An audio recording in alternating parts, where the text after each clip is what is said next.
Hello, నేను journalist Srinivas. ఈరోజు AP వార్తాపత్రికలో వచ్చిన వార్తల విశ్లేషణలో ఈనాడు పేపర్లో వచ్చిన వార్తలను ముందుగా చూద్దాం.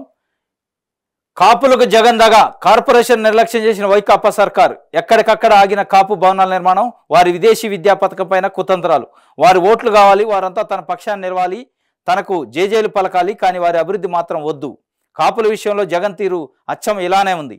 ఆయన అధికారంలోకి వచ్చాక కాపు కార్పొరేషన్కు జవసత్వాలే లేకుండా చేశారు. వారికి ఈడబ్ల్యూఎస్ రిజర్వేషన్ రద్దు చేశారు, రాయితీ రుణాలను ఎత్తివేశారు. ఓవైపు కాపు నేస్తం అంటూనే మరోవైపు వారిని ధృతరాష్ట్ర కౌగిల్లో బంధించారు. ఇది కాపులకు జగన్ దగా చేసిండని ఈనాడు పేపర్ ఒక బ్యానర్ ఐటమ్గా వేసింది.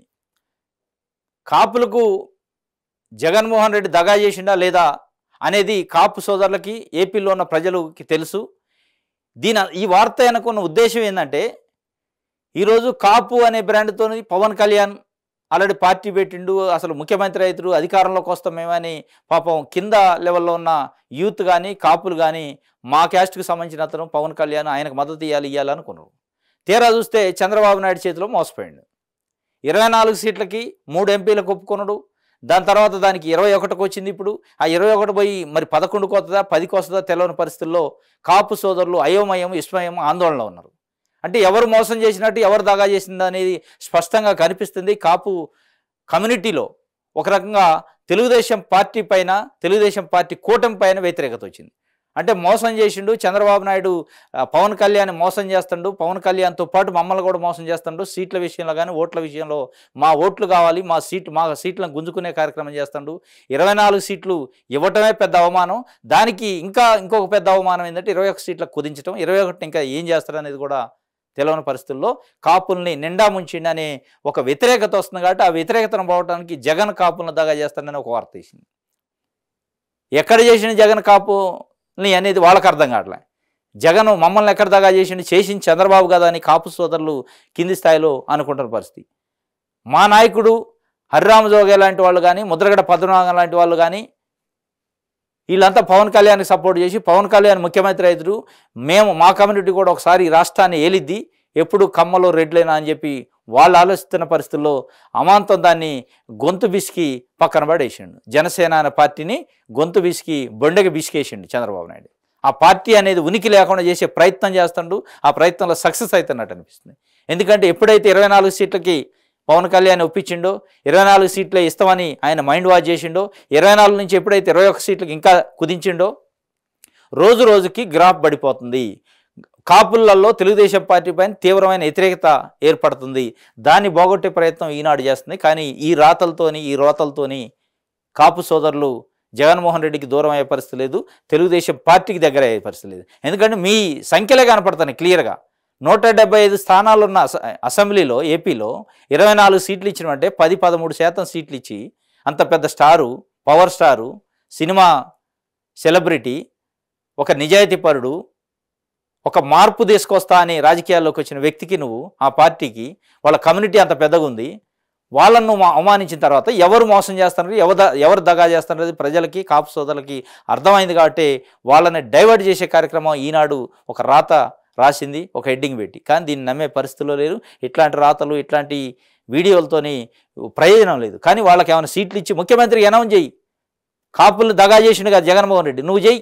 చంద్రబాబు నాయుడు తెలుగుదేశం పార్టీతో చేయించండి.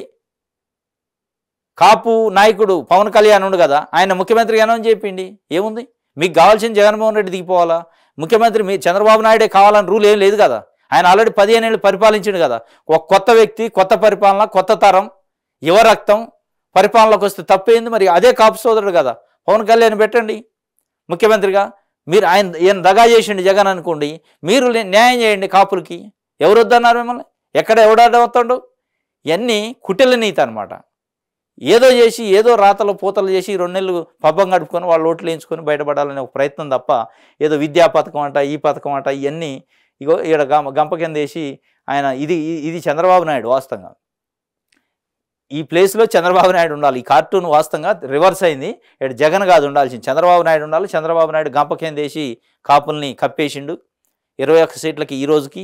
మరి రేపటికి ఇంకేమైనా సెన్సెస్ లెక్క చేంజ్ అవుతుంది. అది సెన్సెస్కి ఎట్లా అయితే చేంజ్ అవుతుందో, డౌన్ఫాల్లో ఉన్న కంపెనీలు, దివాలా తీసిన కంపెనీలు గట్రా రోజు రోజు మార్కెట్ ధర పడిపోయినట్టు జనసేన సీట్లు కూడా పడిపోతున్నాయి. పాపం ఫస్ట్లో 24 ఉండే, 3 ఎంపీలు ఉండే, ఇప్పుడు 21 ఎమ్మెల్యేలు 2 ఎంపీలకు వచ్చింది. రేపు మరి 21 నుంచి 10కి పోద్దా, 9కి పోద్దా, 11కి పోద్దా అర్థం కాని పరిస్థితి. ఎంపీలు అసలు 0కి పోద్దా, 1 ఉంటుంది అనేది తెలియని పరిస్థితుల్లో కాపులు దూరం అవుతున్నారు. కాబట్టి వాళ్ళని దగ్గర చేసే కార్యక్రమం కోసం ఒక రాత రాసిండు. రాష్ట్రాన్ని గెలిపించేందుకే పొత్తు, కూటమి విజయం చారిత్రక అవసరం, వ్యవస్థల్ని గాడిన పెట్టాలంటే కేంద్రం సహకారం కావాలి, జగన్ విధ్వంసం నుంచి ప్రజలను కాపాడదాం, విభేదాలు పక్కన పెట్టి కలిసి చేయండి, కార్యకర్తలకు చంద్రబాబు దిశానిర్దేశం. రాష్ట్రాన్ని గెలిపించేందుకే పొత్తట లేదు. ఏ రాష్ట్రాన్ని గెలిపించేందుకు పొత్తు? డైరెక్ట్గా చంద్రబాబు నాయుడు గారిని గెలిపించేందుకు అని రాయాలా? రాష్ట్రానికి ఏంది? రాష్ట్రానికి గెలవటం, రాష్ట్రం ఎట్లా గెలుతుంది అంటే జగన్ దిగిపోయి చంద్రబాబు ఎక్కితే రాష్ట్రం గెలిచినట్ట? ఎట్లా గెలుస్తుంది? ఈనాడు రాసే రాతకి రాష్ట్రాన్ని గెలిపించేందుకే పొత్తు, కూటమి విజయం చారిత్రాత్మక అవసరం. ఏం చారిత్రాత్మక అవసరం? మీరేం కొత్త కూటమి ఇది? 2014 లేదా ఇది? ఈ కూటమి కొత్తది కాదు కదా. ఈ కూటమి 2014 ఎన్నికల్లో ఉంది. ఈ కూటమి కంటే ముందు 2004లో బీజేపీతో పొత్తు పెట్టుకున్నావు, 99లో బీజేపీతో పొత్తు పెట్టుకున్నావు. కొత్తదేముంది ఇందులో? కొత్తగా నువ్వు చారిత్రాత్మక అవసరమే ఉంది ఇందులో. ఇది 2014లో పొత్తు పెట్టుకొని 2019 వరకు 18 వరకు ఈ పొత్తు ఉంది, ఈ గవర్నమెంటే ఉంది.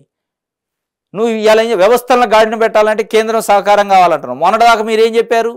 2018లో బయటకు వచ్చాక ఏం చెప్పినావు? వ్యవస్థలను మొత్తం భ్రష్టు పట్టిస్తున్నావు మోడీ, అమిత్ షా అంటే. వ్యవస్థలను గాడి పెట్టాలంటే కేంద్రం ఎందుకు సహకారం అవసరం నీకు? నువ్వు అన్న కేంద్రంలో ఎవరున్నారు ఇప్పుడు? మోడీ, అమిత్ షానే కదా. వాళ్ళ మీదనే డైరెక్ట్ దాడి చేసినావు కదా. వ్యవస్థలను భ్రష్టు పట్టించారు, వ్యవస్థలని సొంతానికి వాడుకుంటున్నారు, వ్యవస్థలను అడ్డం పెట్టుకుని ఈడీ సిబిఐని అడ్డం పెట్టుకుని ప్రతిపక్ష నాయకులు జైల్లో పెడుతున్నారు, బెదిరిస్తున్నారు అని చెప్తే నిన్ను కూడా జైల్లో పెట్టినప్పుడు మీ సోషల్ మీడియాలో పదే బీజేపీ పెద్దలే జైలుకు పంపారు చంద్రబాబు నాయుడు. ఎట్లా వ్యవస్థలమే మేనేజ్ చేస్తావు? వ్యవస్థలని ఎట్లా గాడిన పెడతావు? రాష్ట్రాన్ని గెలిపించేందుకు పొత్తు కాదు, ఇది శుద్ధ తప్పు. రాష్ట్రాన్ని గెలిపించగా చంద్రబాబు నాయుడు గారిని గెలిపించడానికే ఈ పొత్తు, చంద్రబాబు నాయుడు గారు ముఖ్యమంత్రి కావడానికే ఈ పొత్తు ఉద్దేశం. నిజంగానే రాష్ట్రాన్ని గెలిపించడానికే చారిత్రాత్మక అవసరం అయితే రాష్ట్ర ప్రయోజనాలు దృష్టిలో పెట్టుకుంటే 3 పార్టీల పెద్దలు బయటకు వచ్చి ప్రెస్ మీట్ ఫేస్ చేసేటోళ్ళు. మీరు ప్రెస్కి చెప్పలేని తనంలో తల దించుకునే పరిస్థితుల్లో మీ పొత్తు ఉంది. అసలు ఈ పొత్తు ఎందుకు పెట్టుకున్నారు అనేది ప్రజలకు చెప్పే ప్రయత్నం కానీ చెప్పే ధైర్యం కానీ దమ్ము కానీ లేని పరిస్థితుల్లో ఉన్నారు. ముఖం చాటేసి పోతున్నారు. ఇప్పుడు 3 పార్టీల నాయకులు పొత్తు ఎందుకు పెట్టుకున్నాం అని విలేకరులు అడుగుతున్నారని ముఖం చాటేసుకొని తప్పించుకొని తిరిగే పరిస్థితి. నిజంగానే మీరు చారిత్రాత్మక హిస్టారికల్ అవసరం ఉండి రాష్ట్రానికే మేలు చేస్తుంది, రాష్ట్రం అభివృద్ధికి మేలు చేస్తుంది ఈ పొత్తు అనుకుంటే బయటకు వచ్చి ఉమ్మడి ప్రెస్ మీట్ పెట్టేవాళ్ళు, ఉమ్మడి ప్రెస్ మీట్లో ప్రశ్నలు అడగవని చెప్పేటోళ్ళు. ప్రెస్ మిత్రుల్ని ప్రశ్నలు అడగండి, మేము సమానం చెబుతూ ఎందుకు పొత్తు పెట్టుకున్నాం అనేది. దీంట్లో నీతి లేదు, నిజాయితీ లేదు, విలువలు లేవు పొత్తుకి. కాబట్టి మీరు బయటకు వచ్చి చెప్పే ధైర్యం చేయట్లే. విలువలేని పొత్తు ఇది, ప్రజల కోసం కాదు, వ్యక్తిగతమైన ప్రయోజనాలకు పొత్తు ఇది, మీ స్వార్థానికి పొత్తు. కాబట్టే మీరు చెప్పలేని పరిస్థితిలో ఉన్నారు అనేది ఇలా ఏపీలో ఉన్న ప్రజలు అనుకుంటున్న పరిస్థితి. మళ్ళీ దీనికి మీరు కలరింగ్ రాష్ట్రం కోసమే, రాష్ట్రాన్ని గెలిపించడానికి. ఏంది నువ్వు గెలిపించేది? రాష్ట్రాన్ని గెలిపించలే 14లో? ఈ మాటలు చెప్పేగా 2014లో రాష్ట్రాన్ని గెలిపిస్తాం, రాష్ట్రాన్ని తీర్చిదిద్దాం, కాంగ్రెస్ పార్టీ అక్రమంగా రాష్ట్రాన్ని విడదీసిందంటే గెలుస్తీవి. ఏం చేసినావు మరి? మళ్ళీ అదే కాంగ్రెస్ పార్టీతో 2018లో పొత్తు పెట్టుకుంటే ఎక్కడుంది నీకు నీతి? ఎక్కడున్న విలువలు? ఎక్కడుంది మాట మీద కట్టుబడి? 2014లో ఏపీలో ఎన్నికలకు పోతూ బీజేపీ, పవన్ కళ్యాణ్, చంద్రబాబు నాయుడు పొత్తు పెట్టుకొని ఏం చెప్పారు? రాష్ట్రాన్ని తలుపులు మూసి రాష్ట్రాన్ని విడదీశారు, ఆంధ్రప్రదేశ్కి తీవ్రమైన అన్యాయం చేసింది కాంగ్రెస్ పార్టీ, కాంగ్రెస్ పార్టీని ఓడించాలి, జగన్మోహన్ రెడ్డిని ఓడించాలంటే. అదే కాంగ్రెస్ పార్టీతో 2018లో పొత్తు పెట్టుకున్నావు. తెలంగాణలో రాష్ట్రాన్ని విడదీసింది అన్న పార్టీతోనే ఎట్లా పొత్తు పెట్టుకున్నాను ఇలా ఏపీ ప్రజలు అడిగే పరిస్థితి. మళ్ళీ ఈరోజు రాష్ట్రానికి అన్యాయం చేసిన మోడీతో మళ్ళీ పొత్తు ఎట్ట పెట్టుకున్నావు అని ఇలా ఏపీలో ప్రజలు అడుగుతున్నారు. చెప్పే ధైర్యం, దమ్ము, గట్స్ లేక తప్పించుకొని తల దించుకొని పోయే పరిస్థితుల్లో చంద్రబాబు నాయుడు గారి యొక్క వ్యవహార శైలి ఉంది. ఎక్కడా ప్రెస్ని పేజ్ చేయడు. చూడండి మీరు ఈ 2 నెలల కాలంలో ఈ పొత్తు అంశం పైన ప్రెస్లో అడ్రస్ చేయడు. ఈ పొత్తు అంశం వస్తే డైవర్ట్ చేస్తారు. ఇలా కొన్ని కరపత్రాలు ఉన్నాయి, ఈనాడు, ఆంధ్రజ్యోతి, TV5, ABN లాంటి వాళ్ళు ఈ పొత్తు అంశాన్ని కాకుండా వేరే అంశాన్ని రాష్ట్రం నుంచి జగన్ నుంచి విముక్తి చేయడం కోసం పొత్తు పెట్టుకుని అంటాడు. ఏంది జగన్ నుంచి విముక్తి చేసి ఈయన చేతిలో పెట్టాలనా అనేది ఇలా ఏపీలో ప్రజలకి సేవ చేస్తున్నా, ప్రజలకు మంచి చేస్తున్నా, ప్రజలకి సంక్షేమం అందిస్తున్న జగన్ నుంచి విముక్తి చేసి ప్రజలకు వ్యతిరేకమైన బడా పెట్టుబడిదారులకు అనుకూలమైన వ్యక్తి చేతులు పెట్టాలా? అదే రాష్ట్రం కోసం, రాష్ట్రం గెలవటం అంటే రాష్ట్రం అభివృద్ధి కావటం అంటే ప్రజల కోసం అంటే అదే. అదేవిధంగా బీజేపీ నాయకులు కూడా రేపు చిలకలూరుపేటలో ప్రధానమంత్రి నరేంద్ర మోదీ సభలో అటెండ్ అవుతుండట ఆ సభకి. కానీ వారు ఒక సమాధానం చెప్పాలి. 2018 తర్వాత 2019 ఎన్నికలప్పుడు ఏపీకి వచ్చి అమిత్ షా కానీ మోదీ కానీ పోలవరం అనే ప్రాజెక్టుతోని ఏటీఎంలా మార్చుకుంటూ చంద్రబాబు నాయుడు పెద్ద ఎత్తున అవినీతి చేసిండు అన్నారు. ఆ ఏటీఎం సంగతి ఏందో చెప్పాల్సిన అవసరం నరేంద్ర మోదీకి కూడా ఉంది. ఇవాళ ఆ ఏటీఎం దొంగలతోనే ఎట్లా పొత్తు పెట్టుకుండు అనేది నరేంద్ర మోదీ చెప్పాల్సిన అవసరం ఈరోజు ఉంది అనేది ఏపీలో ప్రజలు డిమాండ్ చేస్తున్నారు. ఇది ఈనాడు పేపర్కి సంబంధించి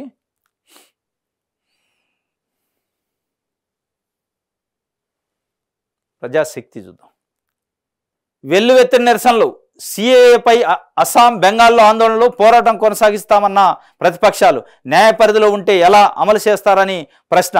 ఓట్ల కోసం ఈ చర్యలంటూ విమర్శలు. అస్సాంలో సంపూర్ణ బంద్కు పిలుపు. పార్లమెంటు బిల్లును ఆమోదించిన 4 ఏళ్ల తర్వాత పౌరసత్వ సవరణ చట్టం సిఏఏ నిబంధనలు సోమవారం రాత్రి మోడీ ప్రభుత్వం ప్రకటించడంతోనే అస్సాంలో విస్తృతంగా నిరసనలు వెల్లువెత్తాయి. దేశవ్యాప్తంగా ఆందోళనలు, నిరసనలు సోమవారం కొనసాగాయి. ఢిల్లీ యూనివర్సిటీ ఆర్ట్స్ ఫ్యాకల్టీ వద్ద విద్యార్థులు నిరసన తెలిపారు. సిఏఈను వ్యతిరేకిస్తూ పెద్ద పెట్టిన నినాదాలు చేశారు. సుమారు 70 మంది విద్యార్థులను పోలీసులు అదుపులోకి తీసుకున్నారు. సిఏఏ వెల్లువెత్తిన నిరసనలాట దేశవ్యాప్తంగా అస్సాము, పశ్చిమ బెంగాల్ ఆ ఏరియాలో ఆందోళన చేశారు. సిటిజన్షిప్ అమెండ్మెంట్ యాక్ట్ సిఏఈ అని కేంద్ర ప్రభుత్వం తీసుకొచ్చింది ఎన్నికల టైంలో. దానివల్ల ఇది సున్నితమైన అంశం, అనేక మతాలకు సంబంధించిన అంశం ఉంది కాబట్టి అని చెప్పి కొంత నిరసన వ్యక్తం చేస్తున్నారు. దానికి సంబంధించిన ఒక వార్త ప్రధానంగా వెల్లువెత్తని నిరసన అని ప్రజాశక్తి ఇచ్చింది. దీనిపైన ఇప్పుడు తెలుగుదేశం పార్టీ సమానం చెప్పాలి. తెలుగుదేశం పార్టీ కానీ ఏపీలో ఇప్పుడు ఏదైతే పొత్తు పెట్టుకున్నారో జనసేన పార్టీ కానీ ఈ సిఏఏ పైన మీ అభిప్రాయం ఏంది? ఏకీభవిస్తారా లేదా? ఏకీభవిస్తే ఏపీలో ఉన్న రాయలసీమలో ప్రధానంగా ఉన్న ముస్లింలకి ఏం సమానం చెప్తారు, క్రిస్టియన్స్కి ఏం సమానం చెప్తారు? ముస్లిం మైనార్టీలకు సంబంధించి వాళ్ళు ఆందోళన వ్యక్తం చేస్తున్నారు. ఈ సిఏఏ వల్ల కానీ బీజేపీతో పొత్తు వల్ల టీడీపీతో ఉన్న ముస్లింలు కానీ క్రిస్టియన్ మైనార్టీలు కానీ దళితులు కానీ కంప్లీట్గా దూరం అయినట్టే, దాంట్లో డౌటే లేదు. ఏపీలో పెద్ద దెబ్బ తెలుగుదేశం పార్టీకి ఇది. ఏపీలో ముస్లిం మైనార్టీల ఓటు మొత్తం గండిపడిద్ది. తప్పనిసరిగా జగన్మోహన్ రెడ్డికి మేలు జరిగే కార్యక్రమం.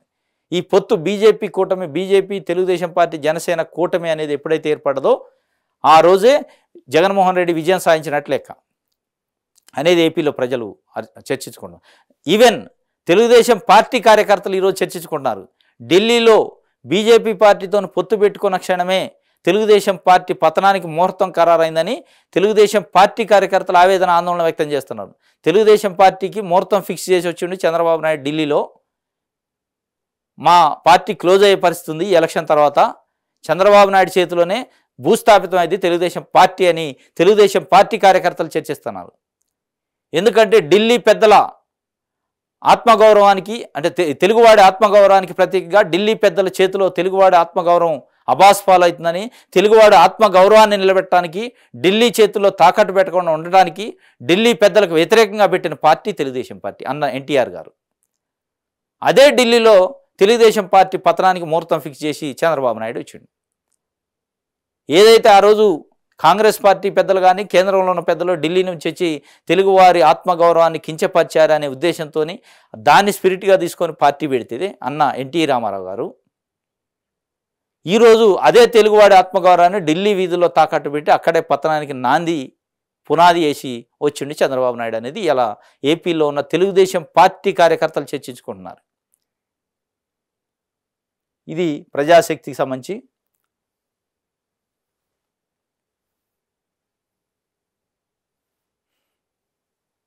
ఆంధ్రజ్యోతి చూద్దాం. జనం డబ్బు జగన్ డప్పు, డిజిటల్ కార్పొరేషన్కు సొమ్ములు కుమ్ముడు. ఈ ఏడాది ఇప్పటికే 100 కోట్లు, మరో 40 కోట్లు కావాలని ఎండి వెంటనే 20 కోట్లు ఇచ్చేసిన సర్కారు. ప్రభుత్వ సంస్థగా డిజిటల్ కార్పొరేషన్ చేసేది జగన్ భజన, విపక్షాలపై దూషణలు. పేటీఎం బ్యాచ్, కూలీ మీడియాలకు ఎక్కడి నుంచే సొమ్ము. ఇక్కడ వైసీపీ సోషల్ మీడియా ఉద్యోగులు ప్రభుత్వ ధనంతో వైసీపీ ప్రచారం.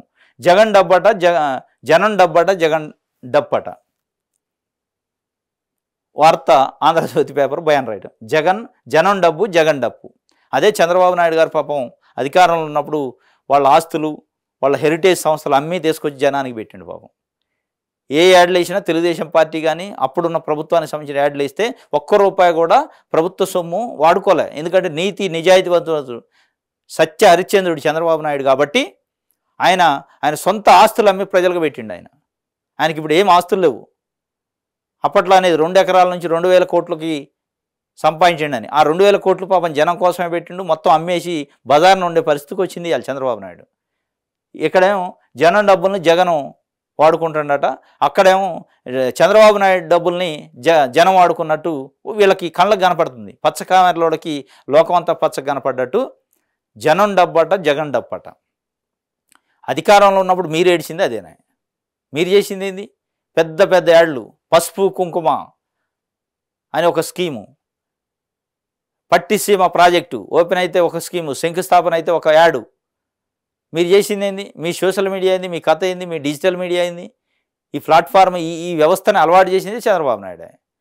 ప్రజల సొమ్ముతోని, ప్రభుత్వ సొమ్ముతోని ప్రచారం చేసుకోవటం అనేది ఒక వ్యవస్థను తయారు చేసింది, వ్యవస్థని అలవాటు చేసింది, వ్యవస్థను ఇంట్రొడ్యూస్ చేసింది చంద్రబాబు నాయుడు. నిజంగానే చంద్రబాబు నాయుడు గారు ఉన్నప్పుడు, ముఖ్యమంత్రిగా ఉన్నప్పుడు నీతి నిజాయితీతో నుండి ఒక సింగిల్ పైసా కూడా ప్రభుత్వ సొమ్మును వాడుకోకుండా ప్రచారం చేయకుండా ఉంటే ఇవాళ మీరు అనటానికి అవకాశం ఉండేది.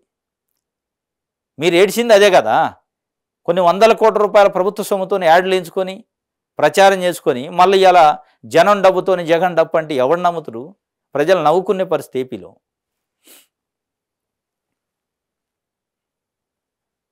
బీసీని మార్చేసి ఓసీకి, వైసీపీలో మార్పులు, బీసీని మార్చేసి ఓసీకి. మరి మీరు ఓసీకి మార్చేసి బీసీకి అండి. మిగతా పక్షాలు జగన్మోహన్ రెడ్డి బీసీలకు అన్యాయం చేసి బీసీని మార్చి ఓసీకి ఇచ్చిండు అని ఆంధ్రజ్యోతి రాసింది.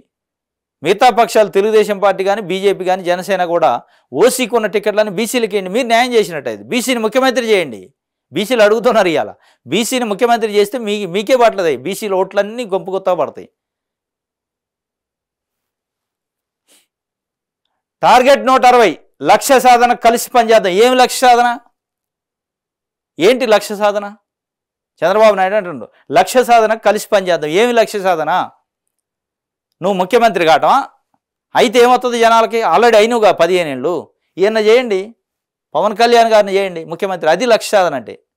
నిజంగానే మీకు చిత్తశుద్ధి ఉంటే, మీరు జనం మీద ప్రేమ ఉంటే, నిజంగానే మీకు జనసేన పైన ప్రేమ ఉంటే జనసేన నాయకుడిని చేయండి ముఖ్యమంత్రిగా. అప్పుడు లక్ష్య సాధన. నువ్వే మళ్ళీ అయితే ఏం లక్ష్య సాధన? నువ్వు ఆల్రెడీ నువ్వు నీ పరిపాలన విరక్తి పుట్టి, నీ పరిపాలన నచ్చగానే ప్రజలు తెసిపోయి పక్కన పెట్టారు. 23 సీట్లకు పరిమితం చేశాక మళ్ళీ లక్ష్య సాధన ఏముంటుంది? కొత్త వ్యక్తి ఏదైనా అవుతుండంటే నిజంగా లక్ష్య సాధన అది. నేను చేసిన, జగన్మోహన్ రెడ్డి గారు చేసిండు, ఇంకా కొత్త వ్యక్తిని తీసుకొస్తా, అది నా లక్ష్య సాధన అని చంద్రబాబు నాయుడు అంటే అప్పుడు అది లక్ష్య సాధన. ఇది టార్గెట్ 160 లక్ష్య సాధన కలిసి పనిచేద్దాం. ఏం లక్ష్య సాధన? నువ్వు ముఖ్యమంత్రి కావటం లక్ష్య సాధన కాదు. ప్రజలు కోరుకున్న వ్యక్తులు ముఖ్యమంత్రి అయితే అది లక్ష్య సాధన. ప్రజలు కోరుకున్న పార్టీ అధికారంలోకి వస్తే అది లక్ష్య సాధన. ప్రజలు కోరుకుంటుంది ఈరోజు ఏ పార్టీని? చంద్రబాబు నాయుడు కోరుకోవట్లే. ఏపీలో ఉన్న ప్రజలు చంద్రబాబుని కోరుకోకనే, ఆయన కోరుకోవట్లేదని 4 పార్టీలని ఎంటేసుకొని వచ్చే పరిస్థితికి వచ్చిండు. నమ్మట్లేదు, విశ్వసించట్లే ప్రజలు. ప్రతి ఓటు, ప్రతి సీటు ముఖ్యమే. విభేదాలు విన్నాడు, ఐక్యంగా ఉండాలి. అంటే నన్ను ముఖ్యమంత్రి చేసిన దాకా విభేదాలు విన్నాడు, ముఖ్యమంత్రిగా ఉండండి. ఎక్కాక జనాన్ని దొక్కుంటూ పోతా. 15 ఏళ్ళు తొక్కి ఉన్నా, మళ్ళీ దొక్కటం నాకు కొత్త ఏం కాదు. తొక్కటం అలవాటు ఉంది కాబట్టి నన్నే చేయండి. విభేదాలు విన్నాడు, ఐక్యంగా ఉండాలి. విధ్వంస పాలనతో రాష్ట్రం 20 ఏళ్ళు వెనక్కి, మళ్ళీ పైకి లేపడానికి 3 పార్టీలు పోద్దు, మళ్ళీ పైకి లేపడానికి 3 పార్టీలు అట. విధ్వంస రాష్ట్రాన్ని 20 ఏళ్ళు వెనక్కి నెట్టిండట జగన్మోహన్ రెడ్డి. ఈయన దాన్ని మళ్ళా పైకి తేయడానికి 3 పార్టీలు, పైకి తేయడానికి 3 పార్టీలతో పొత్తు పెట్టుకోవటం ఎందుకు? నీ పార్టీ ఒకటి నిలబడి గెలిచి పైకి తేవచ్చు. పొత్తుంటేనే. అంటే ఇప్పుడు తెలుగుదేశం పార్టీ ఆ దశగా ఆ లెవెల్లో పతనం అయింది. దాన్ని పైకి తేయడానికి 3 పార్టీలు కాదు 4 పార్టీలతో పొత్తు పెట్టుకునే కార్యక్రమం చేస్తాను అనేది దీని అర్థం. రాష్ట్రం కాదు పతనం అయింది, తెలుగుదేశం పార్టీ పతనం అయింది. తెలుగుదేశం పార్టీ విధ్వంసానికి గురైంది. తెలుగుదేశం పార్టీ దివాలా కోరుతనంగా ఉంది అనేది ఇలా ఏపీలో ఉన్న ప్రజలు అనుకుంటుంది. ఏంటంటే తెలుగుదేశం పార్టీ పని అయిపోయింది, అది లేచే పరిస్థితిలో లేదు. జాకీలు, ఇటు బీజేపీ ఒక జాకీ, జనసేన ఒక జాకీని పట్టుకుని ఆయన లేవాలని ప్రయత్నం చేస్తాడు. బీజేపీకి 60% ఓట్లు ఉన్నాయి, జనసేనకి 21 సీట్లు ఇచ్చిండు. ఈ జాకీలతో ఎక్కడ లేస్తుంది అనేది ఇవాళ జనం చర్చించుకుంటున్నది. 2 జాకీలను, 2 కర్రలు, సంకల కింద కర్రలు పెట్టుకొని లేస్తాను. కింద పడ్డాడు, లేచే పరిస్థితి లేదు. 2 సంకల కింద కర్రలు పెట్టుకుని, ఆ కర్రలు కూడా కరెక్ట్గా పెట్టుకున్నా పోయేది. 60% ఉన్న కర్ర ఒకటి, ఇంకోటి 21% ఉన్న కర్ర ఒకటి. వాళ్ళతోని మీరు పొత్తు పెట్టుకొని మీరు నిలబడి, మీరు నడిచి, మీరు పరిపాలన చేశా అనేది ఇవాళ ఏపీలో ప్రజలు చర్చించుకుంటున్నారు. ఇది జగన్ను ఓడించడానికి కాదు, మన రాష్ట్రాన్ని గెలిపించడానికి. జగన్ను ఓడించడానికి కాదు, రాష్ట్రాన్ని గెలిపించడానికి. ఎస్, జగన్ను ఓడించడానికి కాదు, జగన్ను గెలిపించండి. మరి రాష్ట్రాన్ని గెలిపించండి. అప్పుడు రాష్ట్రాన్ని ఎట్లా గెలిపిస్తారు జగన్ను ఓడియకుండా? ఇదంతా ఇండైరెక్ట్ మీనింగ్. ఇది జగన్ని ఓడించడానికి కాదు, మరి జగన్ను గెలిపించడానికే. మరి ఈ పొత్తు జగన్మోహన్ రెడ్డిని గెలిపించడానికే పెట్టుకున్నారు, అది అర్థమవుతుంది. బీజేపీతో నువ్వు ఎప్పుడైతే 1% ఓట్లు ఉన్న ఢిల్లీ పెద్దల దగ్గరకు పోయినావో, జగన్మోహన్ రెడ్డిని గెలిపించడానికే నీ పొత్తు అనేది ప్రజలు అనుకుంటున్నారు. ఎస్, కరెక్టే. ఇది జగన్ను ఓడించడానికి కాదు ఈ పొత్తు, జగన్ని గెలిపించడానికే ఈ పొత్తు అనేది ప్రజలు ఆల్రెడీ చర్చించుకుంటున్నారు. అది నిజం. ఇవాళ చెప్పినాను. పోలవరం పూర్తి చేయాలి, రాజధాని కట్టాలి, పెట్టుబడులు పరిశ్రమలు రావాలి. ఈ పెట్టుబడులు పరిశ్రమలు ఇక్కడనే ఉంది మతలబు. పెట్టుబడులు పరిశ్రమలు రావాలంటాడు. ఎవరు పెట్టుబడులు? నీ చుట్టూ ఉన్న చుట్టాలు, నీ బంధువర్గం, నీ అనుచరులు, నీ బినామీలు. పెట్టుబడులు పరిశ్రమలు రావాలా, అది నీ లక్ష్యం. ప్రజలకి ఏమవుతుంది? ప్రజలకి ఇంగ్లీష్ మీడియం గురించి చెప్పవు నువ్వు. పిల్లలకి, పేద పిల్లలకి ఇంగ్లీష్ మీడియం చదువులు చెప్పాలి, వాళ్ళని విదేశాలకు పంపాలి, వాళ్ళ చదువులో పైకి తేవాలని చెప్పవు నువ్వు. పెట్టుబడులు అంటావు, పరిశ్రమలు అంటావు, రాజధాని అంటావు, ఇంకేదో కాకమ్మ కథలు చెప్తూ. ఈ కథలు చెప్పి 15 ఏళ్ళు నీతో విరక్తి పుట్టే నిన్ను బయటికి పంపించడానికి ఇలా పేద ప్రజలు ఇంగ్లీష్ మీడియం స్కూళ్ళల్లో చదువుకుంటున్నారు అనేది ఏపీలో ప్రజలు చర్చించుకుంటున్నారు. ఏపీలో స్పష్టంగా ప్రజలు అనుకుంటున్నారు, నీ యొక్క దరిద్రం పోయినందుకే మా పిల్లలు ఇంగ్లీష్ మీడియంలో చదువుకుంటున్నారు, మా పిల్లలు దేశం దాటి బయటికి పోయి చదువుకునే పరిస్థితికి వచ్చారు. ఐబీ సిలబస్ వచ్చింది, సిబిఎస్ఈ సిలబస్ వచ్చింది, ఎన్సీఆర్టీ సిలబస్ వచ్చింది. నువ్వు ఉన్నప్పుడు ఎప్పుడు రోడ్లు అనేది, పరిశ్రమలు అనేది, ఇండస్ట్రీస్ అనేది, ఆ ఇండస్ట్రీస్ ఏందో, ఆ పరిశ్రమలు ఏందో, ఆ పెట్టుబడులు ఏందో మాకు ఎప్పుడు ₹1 ఇచ్చింది లేదు. ఆ పెట్టుబడులు వస్తున్నాయి, వేల కోట్లు, 100 కోట్లు అండి. ఆ 1 కోటి కూడా మాకు రాదా, ₹1 రాదా? ఇప్పుడు వస్తున్నాయి. జగన్మోహన్ రెడ్డి అకౌంట్లలో వేస్తాను, బటన్ నొక్కితే ప్రతి నెల మా అకౌంట్లో డబ్బులు కనపడుతున్నాయి. కానీ నువ్వు చెప్పే పెట్టుబడుల వల్ల మాకు ఎప్పుడు ₹1 రాలేదు అనేది ఏపీలో ఉన్న ప్రజలు చర్చించుకుంటున్నారు. ఇక వాస్తవం ఇది. ఏపీలో ఉన్న ప్రజలు అనుకుంటున్నారు, నువ్వు పెట్టుబడులు పరిశ్రమలు, నేను ఆన్ని తెచ్చినా, ఈయన తెచ్చినా, సాఫ్ట్వేర్ని తెచ్చినా, ఇది డెవలప్ చేసినా, అది ఆ డెవలప్ వల్ల పేద ప్రజల కంచంలోకి కూడు రాలేదు, పేద ప్రజలకు గూడు రాలేదు, పేద ప్రజలకు విద్య రాలేదు, పేద ప్రజలకు వైద్యం రాలేదు. కానీ ఈరోజు జగన్మోహన్ రెడ్డి చేస్తున్న కార్యక్రమాల వల్ల, నవరత్నాల వల్ల పేద ప్రజలకి కూడు, గూడు, నీడ, విద్య, వైద్యం వస్తున్నాయి అనేది అక్కడ యొక్క ప్రజల యొక్క అభిప్రాయం.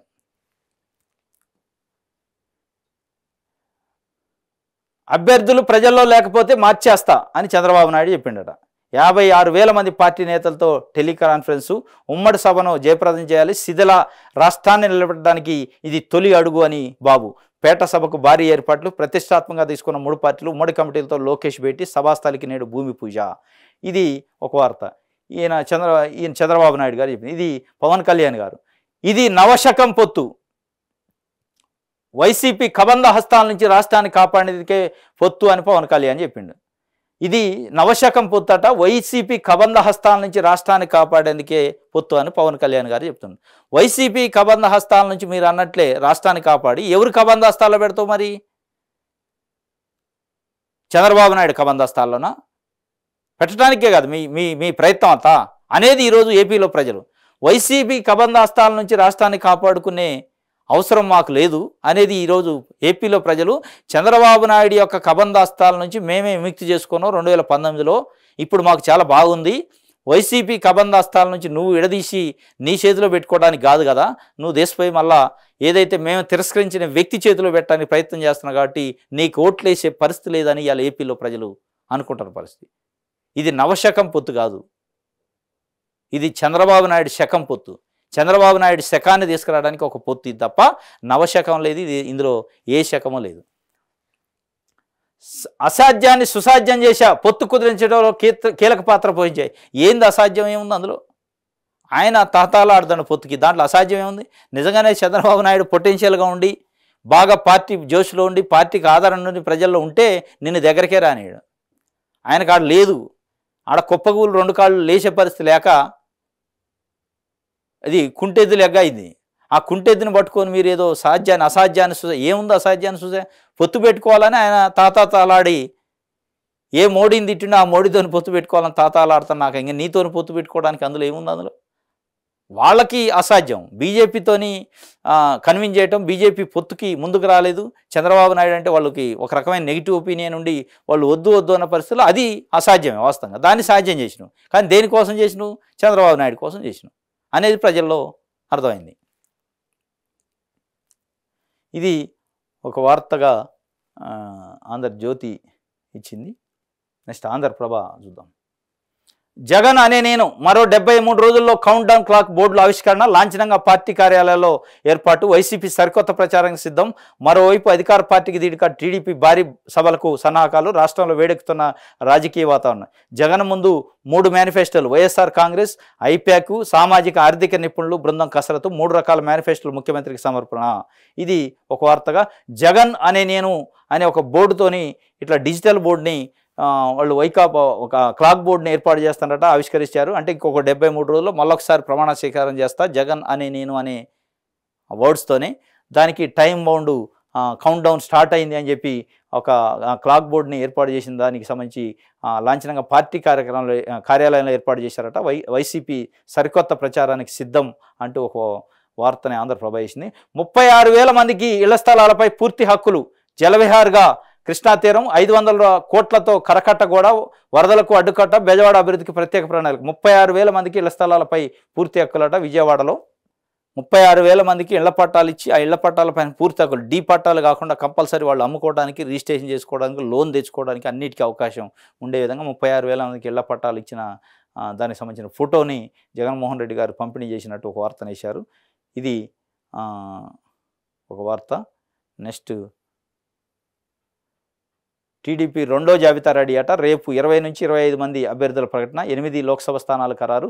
జనసేనతో కలిసి ఉమ్మడి జాబితా ప్రకటనకు సన్నాహాలు, 8 అసెంబ్లీ స్థానాలు ప్రకటించే విషయంలో పవన్ కళ్యాణ్, అభ్యర్థుల ఎంపికపై కసరత్తు చేస్తున్న చంద్రబాబు. ఎన్నికల వ్యూహం నాకు వదిలేయండి, ఈసారి జనసేన బలమైన మెజార్టీతో గెలుస్తుంది. జనసేనానికి ఇన్ని సీట్లేనా అని అనుకోవద్దు. భీమవరం బదులు పులివెందుల నుంచి పోటీ చేసి ఓడిపోతే బాగుండేది అని పవన్ కళ్యాణ్ అన్నాడు. ఎన్నికల వ్యూహం నాకు వదిలేండి. ఏం వదిలేస్తారు వాళ్ళు? పార్టీ కార్యకర్తలు ఆందోళన చెందుతున్నారు. 24 సీట్లు అంటే ఆ రోజే నిరుత్సాహం ఉండే, ఇంకా 21కు తీసిపోతే 21ని యాడికి తీసిపోతావు అని వాళ్ళు అయోమయాలు ఉంటే నీకు వదిలేయాలని మీరు చెప్తుంటారు. ఇది ఆంధ్రప్రభకు సంబంధించి. సాక్షి పేపర్ చూద్దాం. మన తీరం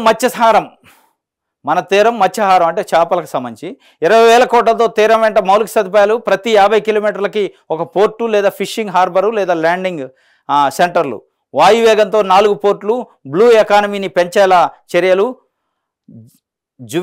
జువ్వెల దిన్నె హార్బర్ను వర్చువల్గా కాకుండా నేరుగా వెళ్ళి ప్రారంభిస్తా. ఓఎన్జీసీ పైప్ లైన్తో ఉపాధి కోల్పోయిన మత్స్యకార కుటుంబాలకు 5వ విడత సాయం, 23,459 కుటుంబాలకు 161 కోట్లు నేరుగా ఖాతాల్లో జమ చేసిన ముఖ్యమంత్రి వైఎస్ జగన్మోహన్ రెడ్డి. 5 ఏళ్లలో వైఎస్ఆర్ మత్స్యకార భరోసాతో 538 కోట్లు లబ్ధి, దాదాపు 20,000 బోట్లకు డీజిల్ సబ్సిడీ కింద 130 కోట్లకు పైగా చెల్లింపు, దురదృష్టవశాత్తు మాణిస్తే అందించే ఎక్స్గ్రేషియా 10 లక్షలకు పెంపు. ఇది మత్స్యకారులకు సంబంధించి నిన్న అనేక రకాల స్కీములు ప్రకటించారు. 161 కోట్ల రూపాయలు, దాదాపు 23,459 కుటుంబాలు ఓఎన్జీసీ పైప్ లైన్తో నష్టపోయిన మత్స్యకారులకి వాళ్ళ అకౌంట్లో జమ చేశారు 161 కోట్లు. అదేవిధంగా వాళ్ళకి వైఎస్ఆర్ మత్స్యకార భరోసాతో 538 కోట్లు ఈ 4 సంవత్సరాల్లో జమ చేశారట. 130 కోట్లు డీజిల్ సబ్సిడీ కింద ఇచ్చారు. అదే మత్స్యకారులు దురదృష్టవశాత్తు చనిపోతే 10 లక్షలకి వాళ్ళ బీమాను కూడా పెంచారు. దీనికి సంబంధించి మత్స్యకారులపైన వరాలు జల్లు కురిపించినట్టు ఒక వార్తని ఇచ్చారు. 20,000 కోట్లతో తీరం వెంట మౌలిక సదుపాయాలు కూడా కల్పిస్తామని చెప్పిండు. ప్రతి 50 కిలోమీటర్లకు ఒక పోర్టు లేదా షిప్పింగ్ హార్బరు లేదా ల్యాండింగ్ సెంటర్లు కూడా ఉంటాయని చెప్పి ఒక వార్తని జగన్మోహన్ రెడ్డి గారు చెప్పిన దాన్ని వేశారు. ఇంకోటి కళ్ళెదుటే అభివృద్ధి, విజయవాడలో రిటైనింగ్ వాలు, రివర్ ఫ్రంట్ పార్కును ప్రారంభించిన సీఎం వైఎస్ జగన్. 500 కోట్లతో నిర్మించిన కృష్ణా రిటైనింగ్ వాల్తో వరదల నుంచి నిశ్చింత.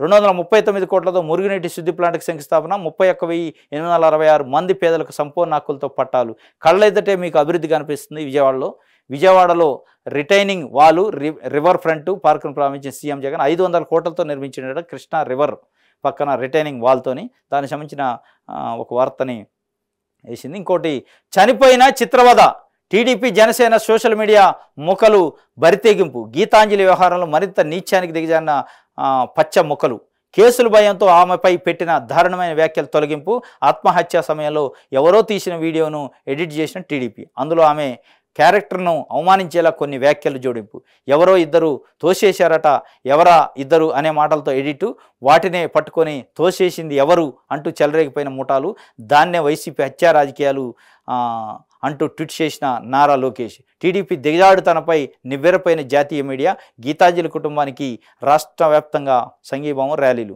ఆమె పిల్లలిద్దరికీ తలా 10 లక్షల చొప్పున సాయం ప్రకటించిన వైఎస్ జగన్.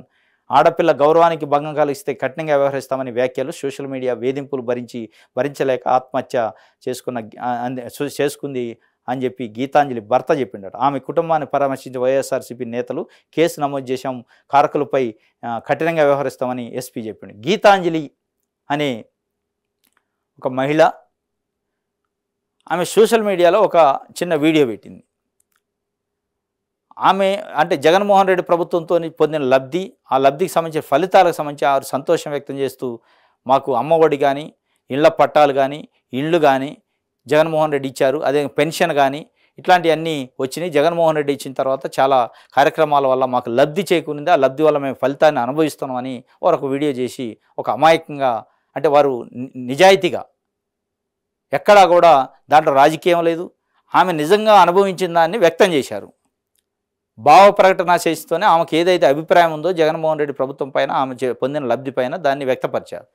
ఆ వ్యక్తపరచడం వల్ల టీడీపీ కానీ, టీడీపీ మీడియా కానీ, సోషల్ మీడియా కానీ చాలా ఆక్రోశం ఎలాగకి ఇట్లా చెప్పిద్ది. ఒక సామాన్య మహిళ ఆ ట్రోలు వీడియో చేయటం వల్ల రాష్ట్ర వ్యాప్తంగా ఉన్న మహిళల్లో కానీ సామాన్యులు నిజమే కదా ఈమె చెప్పింది అని చెప్పి వైసీపీకి మేలు జరిగే విధంగా ఉంది, వైసీపీకి ఆదరించే విధంగా ఉంది కాబట్టి ఆమెను చిత్రహింసలకు గురి చేశారు. ఆమె పైన అనేక ట్రోలింగ్ చేశారు. టీడీపీ సోషల్ మీడియా ట్రోలింగ్ చేసి ఆమె క్యారెక్టర్ని అసాసినేట్ చేశారు, క్యారెక్టర్ మీద దెబ్బ కొట్టారు. ఆమెకి 2 పిల్లలు, భర్త పాపం తీవ్రమైన ఇబ్బందులకు గురి చేస్తే ఆమె ఇబ్బందులు తట్టుకోలేక, ఆ చిత్రహింసల అవమానాన్ని భరించలేక రైలు కింద పడి ఆత్మహత్య చేసుకుంది.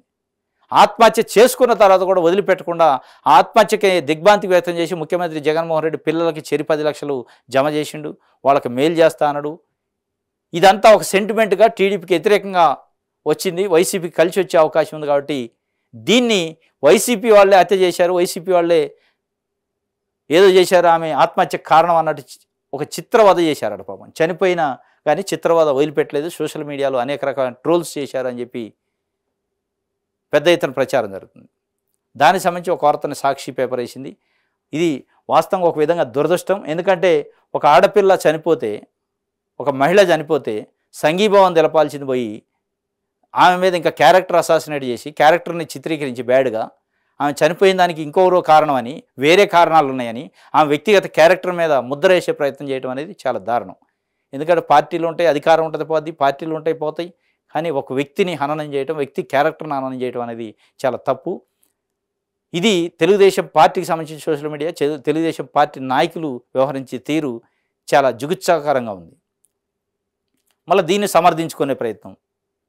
ఎందుకంటే తెలుగుదేశం పార్టీ నాయకుడు చంద్రబాబు నాయుడు గారు ఇట్లాంటి నిరోధించడు, ఆయన దేనికైనా సిద్ధం. ముఖ్యమంత్రి సీట్ ఎక్కడానికి ఎట్లాంటి వ్యవహారాలు చేయడానికైనా సిద్ధం. ఎందుకంటే మనకి మోడీతో పొత్తే కనపడుతుంది, కళ్ళ ముందు కళ్ళకు గట్టినట్టు కనపడుతుంది. 2018లో ఏం విమర్శించిండు, ఏం మాట్లాడిండు, ఇవాళ 2024కి వచ్చేటలకే మన కేంద్రంతో అవసరం ఉంది, మోదీతో అవసరం ఉంది, మోడీ మనకు కావాలి అని వాటేసుకునే పరిస్థితికి వచ్చిండు. కాబట్టి ఎంత నీచమైన పరిస్థితి, ఎంత అవమానకరమైన పరిస్థితితో అట్లా ఆయన ఈ దేనికైనా దిగజారుతారు అనేది ఇది ఒక నిదర్శనం. ఎందుకంటే మన కళ్ళకు కనపడుతుంది బీజేపీతో పొత్తు, బీజేపీతో బయటికి రావడం, మళ్ళీ పొత్తు పెట్టుకోవడం ఇవ్వాలనేది ఆయన దిగజారుతానానికి, ఆయన యొక్క అత్యాశకి, ఆయన పదవి మీద ఆకాంక్షకి పరాకాష్ట అది కనిపిస్తుంది మనకి. కాబట్టి అది ఓపెన్గా ఢిల్లీ పోయి ఓపెన్గా బజార్లో తాకట్టు పెట్టి వచ్చినాక, వాళ్ళతో విభేదించి బయటకు వస్తే మళ్ళీ అదే ఢిల్లీ పోయి తాకట్టు పెట్టి వచ్చాక అంతకంటే దిగజాడి ఉంటుంది.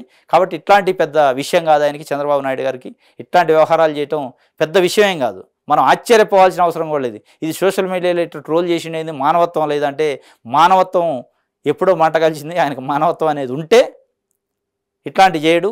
అసలు బీజేపీతో పొత్తు పెట్టుకున్నట్టు ఎట్లాంటి విలువలు లేవు, ఎట్లాంటి ఏది లేదు, ఇక అన్నీ వదిలేసిండు గాలికి, బరవాతలు ఉన్నాడు. కాబట్టి అట్లాంటి వ్యక్తి ఎట్లాంటివి చేస్తాడంటే నమ్మాల్సిందే, నమ్మకుండా ఉండడానికి ఏం లేదనేది ఇవాళ ఏపీలో ప్రజలు చర్చించుకుంటున్నారు.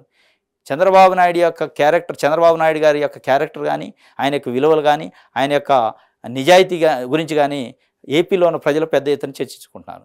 దీంట్లో స్పష్టం, దాంట్లో ఏమీ లేదు. ఆయనకి ఎట్లాంటి విలువలు లేవు, ఎట్లాంటి సత్యం, ఎట్లాంటి విలువలు కానీ ఏది కానీ లేదు. అన్నీ వదిలేసిండు, విలువలు అన్నీ వదిలేసిన వ్యక్తి కాబట్టి అనేది ఉంది. కాబట్టి ఈ చిత్రవాద అనేది పెద్ద విచిత్రమేం కాదు, చేస్తాడు ఆయన, దాంట్లో ఏం లేదు. ఇది సాక్షి పేపర్కి సంబంధించి. దిశ పేపర్.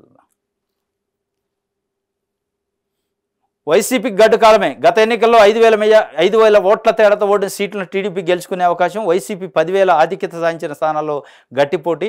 20,000కు పైగా మెజార్టీ వచ్చిన స్థానాల్లో అభ్యర్థుల మార్పుతో వైసీపీలో అయోమయం. వైసీపీకి గడ్డు కాలమేట. గత ఎన్నికల్లో 5,000 మెజార్టీతోనే గెలిచిన వైసీపీ స్థానాల్లో టీడీపీ గెలిచే అవకాశం ఉందట. 10,000 పైన మెజార్టీ వచ్చిన స్థానాల్లో టీడీపీ వైసీపీకి గట్టి పోటీ ఉంటుంది. 20,000 పైన మెజార్టీ వచ్చిన స్థానాల్లో అభ్యర్థుల్ని మారుస్తున్నారు. ఆ అభ్యర్థులను మార్చడం వల్ల అయోమయమైన పరిస్థితి ఏర్పడ్డది అన్నట్టు వార్తని రాశారు. ఇది దిశ పత్రిక సంబంధించి.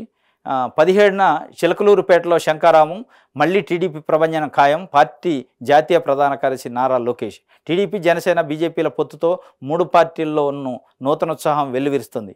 వచ్చే ఎన్నికల్లో కూటమి ఘన విజయం ఖాయమని 3 పార్టీల నేతలు, కార్యకర్తలు దృఢంగా విశ్వసిస్తున్నారు. ఈ నేపథ్యంలో ఈ నెల 15న చిలకలూరుపేట సమీపంలోని బొప్పుడిలో నిర్వహించనున్న శంకారావం సభపై అందరి దృష్టి మళ్ళింది.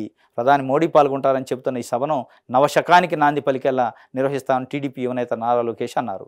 టీడీపీ, జనసేన, బీజేపీల పొత్తుతో 3 పార్టీల్లో నూతనోత్సాహం వెల్లువిరిసిందట. వచ్చే ఎన్నికల్లో కూటమిపై ఘన విజయమని ఖాయం 3 పార్టీల నేతలు, కార్యకర్తలు అనుకుంటున్నారట. ఈ టీడీపీ, బీజేపీ, జనసేన పొత్తులతో 3 పార్టీలు నూతనోత్సాహం ఉన్నట్టు మీరు అనుకుంటున్నారు, కానీ కింది లెవెల్లో అట్లేదు. ఇటు జనసేన పార్టీలు, జనసేన కార్యకర్తలు అసంతృప్తితో ఉన్నారు. మాకు 23 సీట్లు ఇచ్చిండు, 24 ఇచ్చిండు, దాన్ని 21 తీసుకొచ్చిండని.